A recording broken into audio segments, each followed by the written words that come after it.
You stand at a crossroads, or so you believe. Two paths diverge, each promising different futures, left or right. This simple choice, you assume, is yours to make.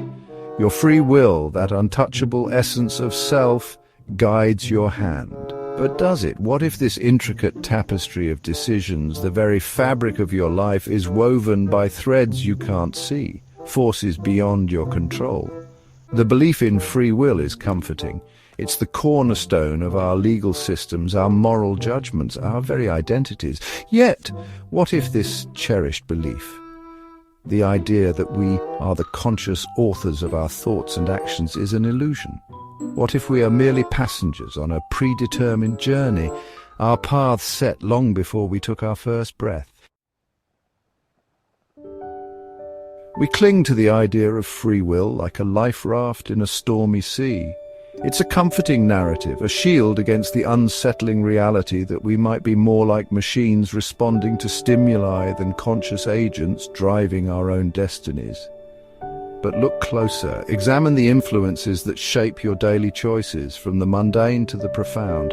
Your taste in music, your political views, your career aspirations.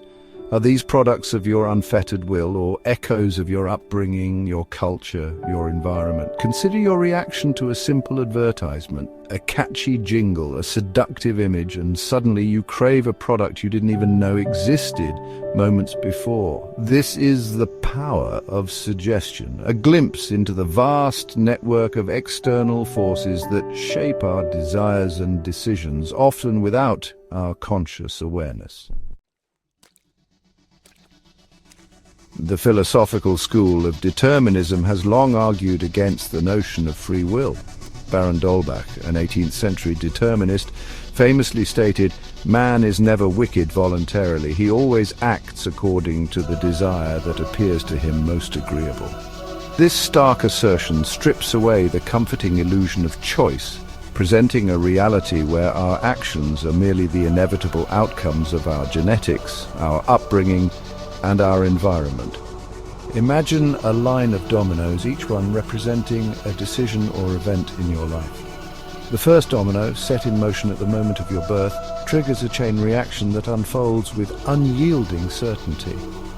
This is the essence of determinism, the idea that every action is a consequence of prior events, leaving no room for genuine choice. Modern neuroscience provides compelling evidence to support the deterministic view. Brain imaging studies have shown that our brains make decisions before we become consciously aware of them. Benjamin Libet's groundbreaking experiments in the 1980s demonstrated that the neural activity associated with a simple hand movement precedes the conscious decision to move by a significant fraction of a second. These findings suggest that our conscious experience of making a choice is merely an afterthought, an interpretation of a decision already made by the intricate machinery of our brains. We are in essence spectators to the decisions our brains make for us. The illusion of free will runs deep, woven into the very fabric of our social structures.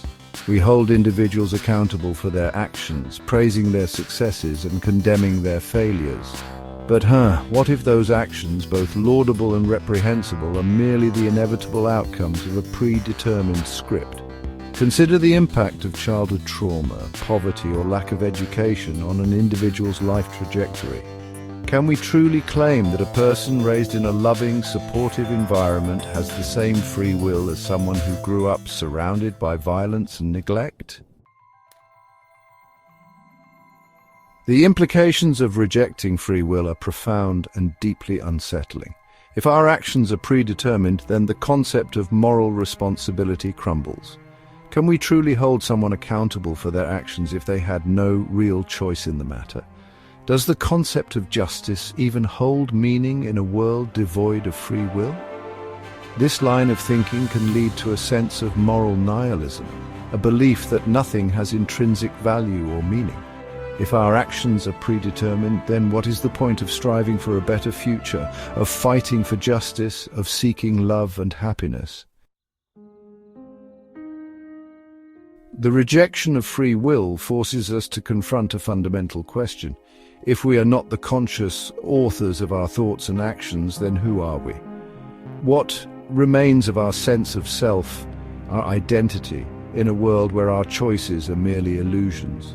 This existential crisis can be both terrifying and liberating. On the one hand, it strips away the comforting illusion of control, leaving us feeling like mere puppets dancing on the strings of fate. On the other hand, it offers a profound opportunity for self-discovery, for understanding ourselves not as isolated agents, but as integral parts of a vast interconnected web of causality. Despite its unsettling implications, the illusion of free will may be a necessary one. Our brains are wired to perceive agency, to believe that we are in control of our actions.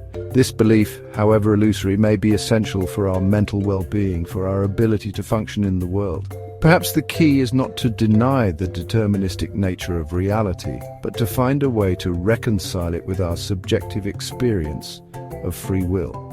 We can acknowledge the influence of genetics, upbringing, and environment on our choices, while still embracing the possibility of personal growth, change, and meaningful action.